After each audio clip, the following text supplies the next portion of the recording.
বান্দা যখন জাহান্নামে মাবুদ জ্বলিবে, বান্দা যখন জাহান্নামে মাওলা জ্বলিবে,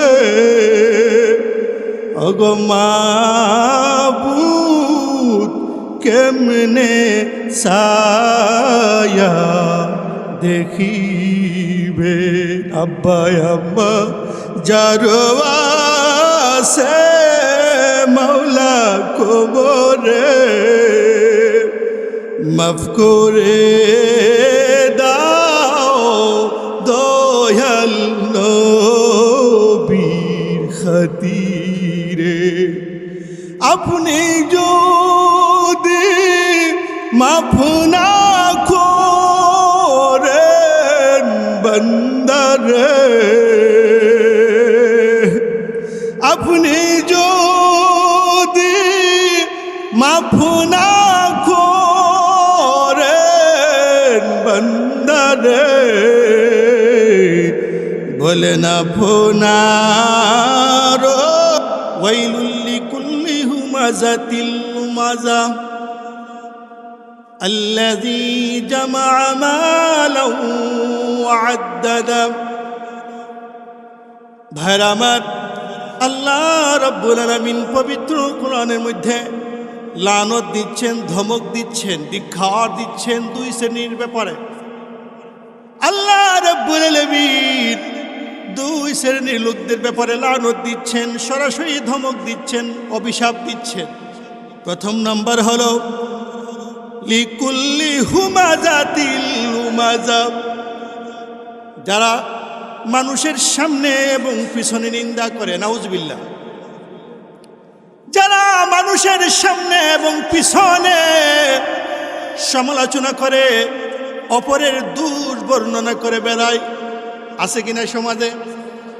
দোকানপাটে বসলে, চার হোস্টেলে বসলে দেখা যায় সারা দুনিয়ার মানুষের সমালোচনা শুরু হয়ে যায়। কথা বলেন ঠিক কিনা? আলেম উলামাদের সমালোচনা শুরু হয়ে যায়, ইমামদের সমালোচনা শুরু হয়ে যায়, এলাকার সকল লোকদের সমালোচনা শুরু হয়ে যায়। নিজের দোষের কোনো খবর নাই, নিজের পিছনের কি করছে না করছে কোনো খবর নাই, অপরের সমালোচনা।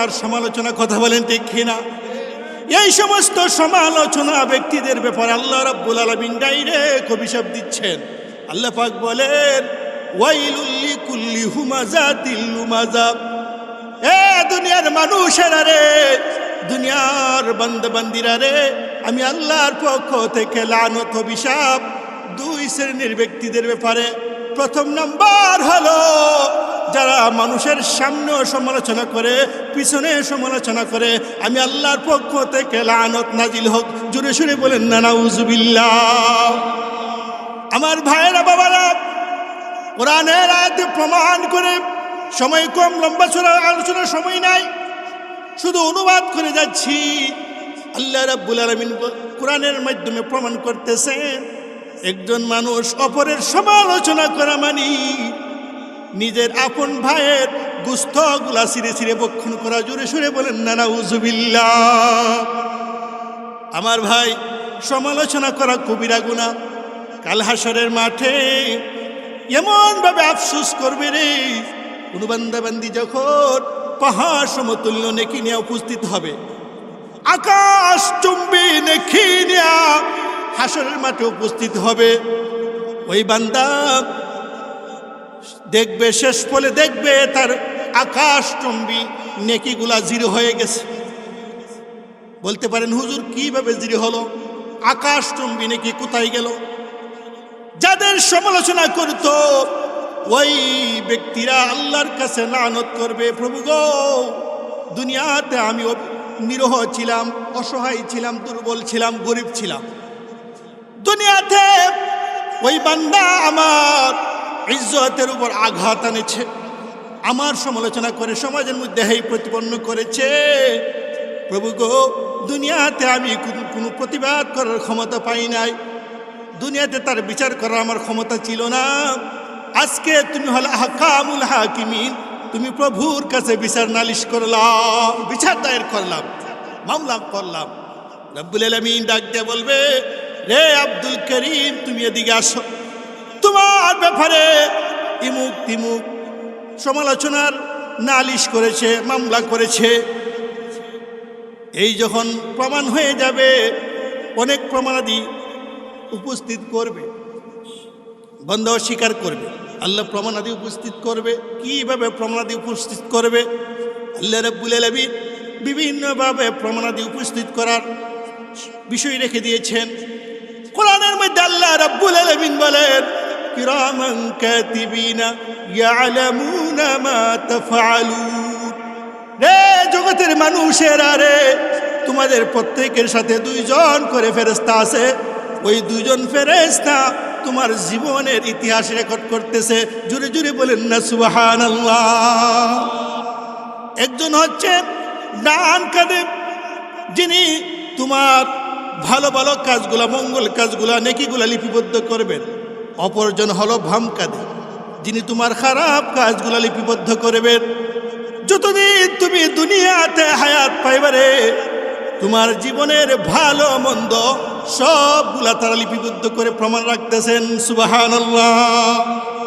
শুধু তাই না, রব্বুল আলামিন অন্যত্র ইরশাদ করেন, আল-ইয়াওমা নাখতিমু আলা আফওয়াহিহিম ওয়া তুকাল্লিমুনা আইদিহিম ওয়া তাশহাদু আরজুলুহুম বিমা কানু ইয়াকসিবুন।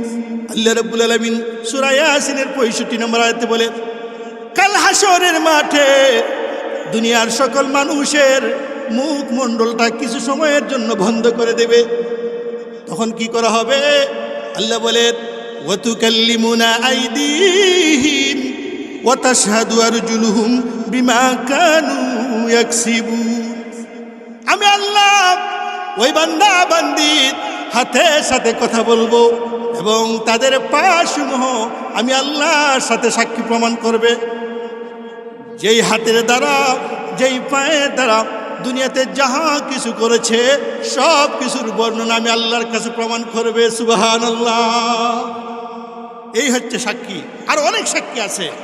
জমিনে সাক্ষী দিবে, পাথরে সাক্ষী দিবে, গাছে সাক্ষী দিবে। আল্লাহ কোরআনে বলেন, ইযা যুলজিলাতিল আরদু জিলজালাহা ওয়া আখরাজাতিল আরদু আসকালাহা ওয়া ক্বালাল ইনসানু মা লাহা ইয়াওমা ইযিন তুহাদ্দিসু আখবারাহা। সেদিন বর্ণনা করবে পৃথিবী তার খবর সমূহ। সূরা জিলজালার মধ্যে আল্লাহ বলেছেন, ইয়াউমা ইযিন তুহাদ্দিসু আখবারাহা। সেদিন বর্ণনা করবে পৃথিবী তার খবর সমূহ। জমিনে কথা বলবে, পাথরে কথা বলবে, গাছে কথা বলবে। রে দুনিয়ার সব আসবাবপত্র কথা বলবে। কোন জায়গায় তুমি কি করেছো, কোন চার হোস্টেলে বসে বসে তুমি মানুষের নিন্দা করেছো, সমালোচনা করেছো, কোন জায়গায় বসে ভালো করেছো, কোন জায়গায় বসে খারাপ করেছো, সব কিছুর বর্ণনা আল্লাহর দরবারে দিয়ে দিবেন। বলেন সুবহানাল্লাহ।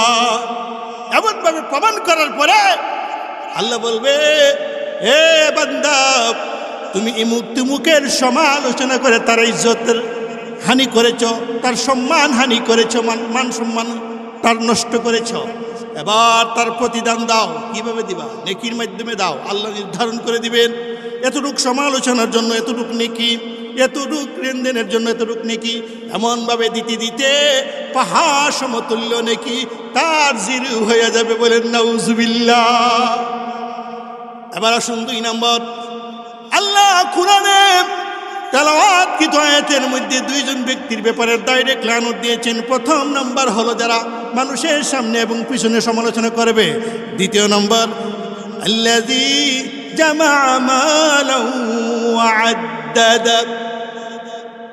যারা দুনিয়াতে ধন সম্পদ জমা করবে, হিসাব করে করে ব্যাংক ব্যালেন্স করবে, কিন্তু সেই ধন সম্পদের যাকাত দিবে না, ওয়াজিব হওয়ার পরও যাকাত প্রদান করবে না, কুরবানি ওয়াজিব হওয়ার পরও কুরবানি করবে না, সদকায়ে ফেতর ওয়াজিব হওয়ার পরও সদকায়ে ফেতর প্রদান করবে না, এবং হজ ফরজ হওয়ার পরও হজ করবে না।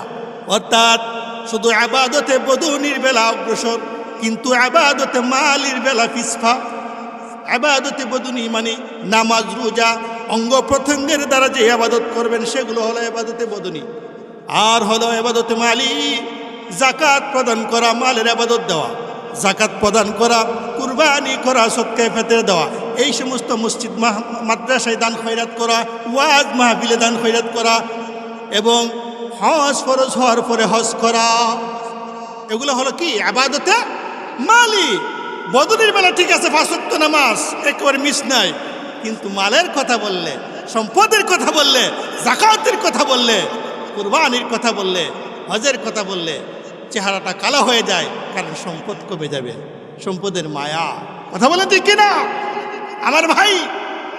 আপনি আবাদতে বদনি পালন করবেন 100%, কিন্তু আবাদতে মালির বেলা পিছপা, খোদার কসম আপনি সত্যকারের আল্লাহর মুমিন বান্দা না। কথা বলেন ঠিক কিনা?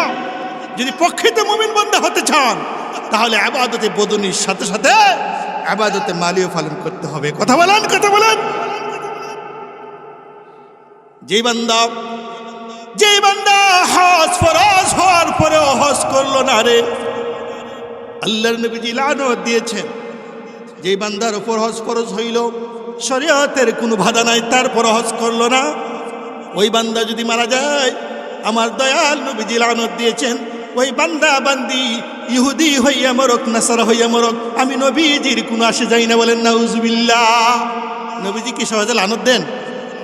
এমনকি কাফের বেঈমানদের কি করেন নাই, বদদুয়া দেন নাই। কথা বলেন ঠিক না আমার ভাই? নবীজিকে রক্তে রঞ্জিত করেছিল, নবীজিকে পাথর মেরে শরীরের মধ্যে রক্তে রঞ্জিত করেছিল, এরপরও নবীজি বদদুয়া দেয় নাই। জিবরাইল আলাইহিস সালাম বলতেছে, ইয়া রাসূলুল্লাহ, ইয়া হাবিবাল্লাহ, আপনি এই মুহূর্তে যদি আদেশ করেন তায়েফটাকে উল্টায় ধ্বংস করে দিব, পাহাড়ের মাধ্যমে চাপা দিয়ে ধ্বংস করে দিব। নবীজি কি করেছেন? অনুমতি দিয়েছেন? দেন নাই। কেন দেন নাই? নবীজি অনুমতি দেন নাই। নবীজি বলেছেন, তাদেরকে যদি ধ্বংস করে দাও, আমি কার কাছে ঈমানের দাওয়াত দিব? বলেন সুবহানাল্লাহ। কাফির বেঈমানরা এত কষ্ট দেওয়ার পরও বদদুয়া দেন নাই, অথচ যেই বান্দা, যে ঈমানদার দাবিদার, হজ ফরজ হওয়ার পরে হজ করলো না, তাকে বদদুয়া দিয়েছেন। সে হজ করলো না, শরীয়তের কোনো বাধা নাই, সে হজ করলো না, এমত অবস্থায় মারা গেলে নবীজি বলছেন, ইহুদি হইয়া মরে যাক, নাসারা হইয়া মরে যাক, আমি নবীর কোনো আসে যাই না। বলেন নাউজুবিল্লাহ।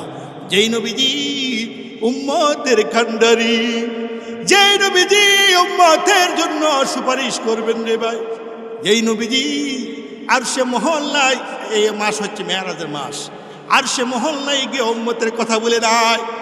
আরশে মহল্লায় যাওয়ার পরে অনেক ঘটনা, এই ঘটনা বলার সময় নাই। নবীজি মেরাজের রজনীতে যখন আরশে মহল্লায় গেলেন, আল্লাহ রাব্বুল আলামিন বললেন, ও আমার প্রিয় হাবিব, আপনি হলেন মেহমান, আমি হলাম মেজবান, আপনি আমার বাড়িতে বেড়াইতে আসছেন। সুবহানাল্লাহ বলেন। তো আপনি মেহমান, কিছু হাদিয়া নিয়ে আসা সুন্নত, আপনি আমার জন্য কি হাদিয়া নিয়ে আসলেন? সুবহানাল্লাহ। আল্লাহ নবীজি বলেন, আগর রাব্বুল আলামিন, আমি অবশ্যই হাদিয়া নিয়ে আসছি, খালি হাতে আসি নাই। বলে কি হাদিয়া? আত-তাহিয়াতু লিল্লাহি ওয়াস-সালাওয়াতু ওয়াত-তাইয়্যিবাত। জোরে সে বলেন সুবহানাল্লাহ। আল্লাহ নবীজি বলেন, আগর রাব্বুল আলামিন, আমার ইবাদতে বদনি, আমার ইবাদতে জবানি, সকল ইবাদত বندگی আপনার জন্য উৎসর্গ করলাম। আল্লাহ খুশি হয়ে গেছেন, খুশি হয়ে বলতেছেন, আসসালামু আলাইকা আইয়ুহান নাবিয়্যু। হে নবীদের নবী, আমি আল্লাহর পক্ষ থেকে শান্তি বর্ষিত হোক আপনার উপরে। বলেন সুবহানাল্লাহ। আবার মূল পয়েন্টে চলে আসলাম। আল্লাহ নবীজি খুশি হয় নাই, আল্লাহ নিজে শান্তি দিয়েছেন, রহমত দিয়েছেন, খুশি হন নাই। কেন খুশি হন নাই? উম্মতের কথা এখানে ফাঁকা রাখার কারণে। আল্লাহ নবীজি বলেন, আসসালামু আলাইনা ওয়া আলা ইবাদিল্লাহিস সালিহিন। আল্লাহু আকবার। আল্লাহ নবীজি আরশে মহল্লায় আল্লাহ নবীজিকে স্বয়ং আল্লাহ শান্তি দেওয়ার পরও তিনি খুশি হন নাই উম্মতের কথা ফাঁকা রাখার কারণে। আল্লাহ নবীজি বলেন, আসসালামু আলাইনা ওয়া আলা ইবাদিল্লাহিস সালিহিন। আগো আল্লাহ, আমি একা শান্তি নিতে চাই না, আমার উপরও রহমত নাজিল হোক এবং আমার উম্মতের উপরও রহমত নাজিল হোক। জোরে বলেন সুবহানাল্লাহ। আরশে মহল্লায় গিয়েও নবীজি উম্মতের কথা স্মরণ করেছেন। আল্লাহু আকবার। আমার ভাই, আমি এলাকার ইমাম, সময় নষ্ট করব না। মেহমান এসে গেছেন, মেহমানের কদর করা সুন্নত সওয়াবের কাজ। আমি আপনাদের মাঝে সবসময় আসি, যতদিন রিজিক আছে আসি, যতদিন হায়াত আছে আসি। ইনশাল্লাহ সময় দিব, যখন ডাক দিবেন তখনই আসি ইনশাল্লাহ। আল্লাহ পাক রব্বুল আলামিন এই মাহফিলকে কবুল করুন বলেন আমিন। প্রবাসী ভাইদেরকে, এলাকার যুবকদেরকে কবুল করুন বলেন আমিন। এবং যারা মুরব্বীরা আছেন হায়াতে তাইয়্যিবা দান করুন বলেন আমিন। কবরবাসীদেরকে জান্নাত নসিব করুন বলেন আমিন। ওয়া আখির